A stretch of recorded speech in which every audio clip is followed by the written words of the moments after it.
Hey everyone, and welcome back to the channel. Today, we're rediving deep into a topic that many of us hold near and dear to our hearts. Video games. Have you ever stopped to wonder where it all began? How did we go from simple blips on a screen to the massive immersive worlds we explore today? Well, grab your controllers, because we're about to embark on an epic quest through the history of video games. Our story doesn't start in a garage in Silicon Valley or a bustling arcade. It starts in a lab back in the 1950s.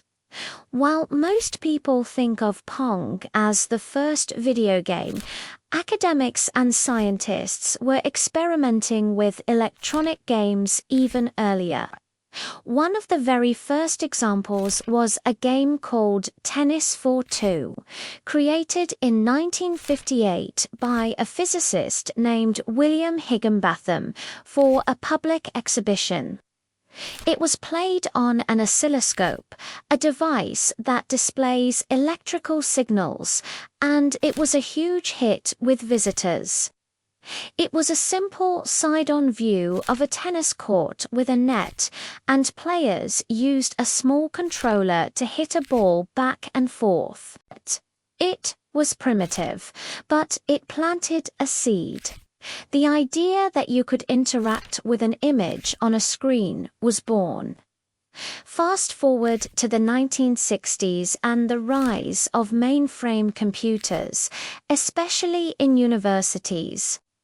At MIT in 1962, a group of students led by Steve Russell created Space War on a PDP-1 computer. This wasn't just a simple ball and paddle game. Space War featured two player-controlled spaceships trying to shoot each other down while orbiting a star that pulled them in with its gravity. It had complex physics for its time, and even a hyperspace feature to escape tight spots. Space War became incredibly popular within the small programming community, spreading from university to university. It was a demonstration of what computers could do beyond just crunching numbers. They could be used for fun and entertainment. But these early games were confined to expensive university labs. For video games to truly take off, they needed to come to us. And that's where Ralph Baer comes in, often called the father of video games. Baer had an idea in 1966 that you could play games on your television set. He developed a prototype console called the Brown Box, which could play several simple games like ping pong, volleyball, and even a light gun game. This revolutionary device was eventually licensed to Magnavox and released in 1972 as the Magnavox Odyssey, the world's very first home video game console. It was a commercial success and proved there was a market for gaming in the home. Just as the Odyssey was bringing gaming into living rooms, another revolution was happening in public spaces. In 1971, Nolan Bushnell and Ted Dabney created an arcade version of SWA called Computer Space. It was a bit too complex for the average bar patron at the time, but it laid the groundwork for their next venture. Bushnell went on to found a little company you might have heard of, Atari. In 1972, Atari released Pong. Designed by Al Alcorn, Pong was elegantly simple: 2 paddles, 1 ball. It was an instant, massive success. Arcades, bars, and shopping malls were suddenly filled with the iconic boop boop bleep sounds of Pong. The arcade boom had officially begun. The late 70s saw an explosion of arcade creativity. Games like Tato's Space Invaders in 1978 created a cultural phenomenon in Japan and around the world. It introduced the concept of a high score, giving players a reason to come back again and again to beat their personal best or challenge their friends. Then came Pac-Man in 1980, which broke away from the space shooter mold and appealed to a much wider audience, including women.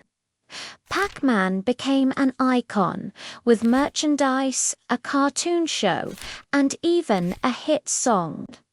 The arcade was the place to be, a social hub where you line up your quarters on the machine to claim the next game. Back in the home, Atari was dominating with its video computer system, later known as the Atari 2600. Released in 1977, it popularized the use of interchangeable cartridges, meaning you weren't stuck with the games built into the console.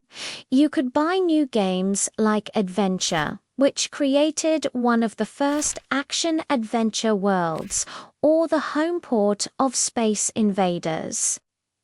The home console market was booming, but maybe it was booming a little too much. By 1983, the market was flooded. There were dozens of consoles and a tidal wave of low-quality, rushed games from third-party developers trying to cash in. The infamous E.T., the extraterrestrial game for the Atari 2600, is often cited as the poster child for this crash.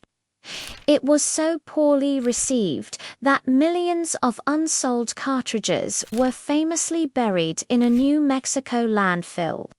Consumer confidence plummeted, and many retailers and analysts declared that video games were just a passing fad. The great video game crash of 1983 had arrived, and the industry in North America was in ruins. But just when it seemed like it was game over, a hero emerged from the East. In Japan, a playing card company called Nintendo had been having great success with its Famicom console. They decided to bring it to the struggling American market, but they had to be careful. To avoid the stigma of the crash, they rebranded it as the Nintendo Entertainment System, or NES, and marketed it not as a video game console, but as an entertainment system, even packaging it with a robot accessory called ROB.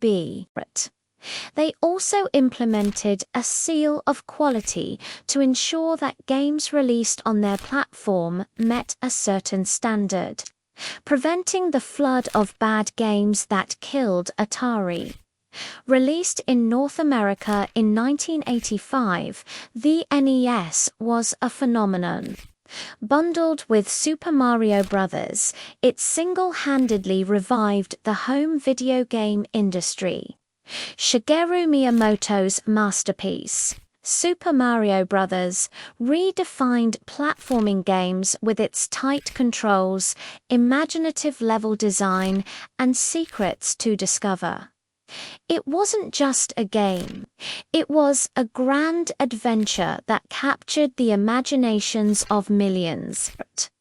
The NES brought us legendary franchises like The Legend of Zelda, with its sprawling world and focus on exploration, and Metroid. Nintendo had not only saved the industry, but they had also set a new standard for game design and quality. The late 80s and early 90s became known as the console wars. It was Nintendo versus Sega. Sega's Mega Drive, known as the Genesis in North America, positioned itself as the cooler, more grown-up alternative to Nintendo. Their mascot, Sonic the Hedgehog, was all about speed and attitude, a direct contrast to the family-friendly Mario. This era saw the jump from 8-bit to 16-bit graphics, meaning more colors, more detailed sprites, and more complex games. It was a golden age of 2D gaming, giving us classics like Street Fighter II, which revitalized arcades, and Final Fantasy VI, which told a deep, emotionally resonant story. Then came the next big leap, the third dimension. The mid-90s saw the transition from 2D sprites to 3D polygons.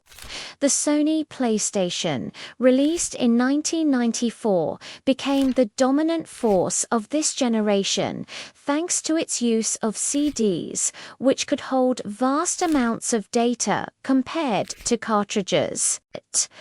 This allowed for full-motion video cutscenes and rich pre-rendered backgrounds. As seen in games like Final Fantasy VII, which brought cinematic storytelling in games to a whole new level. Meanwhile, the Nintendo 64 gave us what many consider one of the greatest games ever made, Super Mario 64. It didn't just put Mario in 3D, it wrote the rulebook for 3D platforming and camera control that developers still follow today. As we entered the 2000s, video games became more mainstream than ever. The PlayStation 2 became the best-selling console of all time, offering a massive library of games for every taste and doubling as a DVD player. Microsoft entered the fray with the Xbox, which pushed online console gaming forward with its Xbox Live service. This era gave us sandbox games like Grand Theft Auto 3, which offered players an unprecedented level of freedom in a massive, living city. Gaming was evolving from linear experiences to open-ended worlds. The rise of the internet changed everything. Massively multiplayer online games like World of Warcraft created persistent online worlds where millions of players could adventure together. Competitive online gaming, or esports, began to grow from a niche hobby into a global spectacle with professional players and massive prize pools. And then came indie games. Digital distribution platforms like Steam allowed small teams or even single individuals to create and publish their games without needing a big publisher. This led to a creative explosion, giving us unique and personal games like Braid, Minecraft, and Undertale. Today, the world of gaming is more diverse and accessible than ever. We have photorealistic graphics on the PlayStation 5 and Xbox Series X, innovative gameplay on the Nintendo Switch, immersive virtual reality experiences, and games we can play on our phones anywhere, anytime. From the simple blips of Tennis 4-2 to the sprawling universes we can get lost in today. The evolution of video games is a story of technology, creativity, and passion. It's a journey that has transformed a laboratory curiosity into one of the most significant art forms and entertainment mediums of our time. And the best part, the game is far from over. What was the first game you ever played? Let me know down in the comments. I'd love to read your stories. Thanks so much for watching, and if you enjoyed this trip down memory lane, don't forget to hit that like button and subscribe for more content. Until next time, game on, and don't forget to purchase our digital magazines. Digital magazine wonders of nature. Fascinating articles. Stunning photographs. Delivered in PDF format. Get them in the links of our channels. Purchasing digital magazines is a good way to stay informed.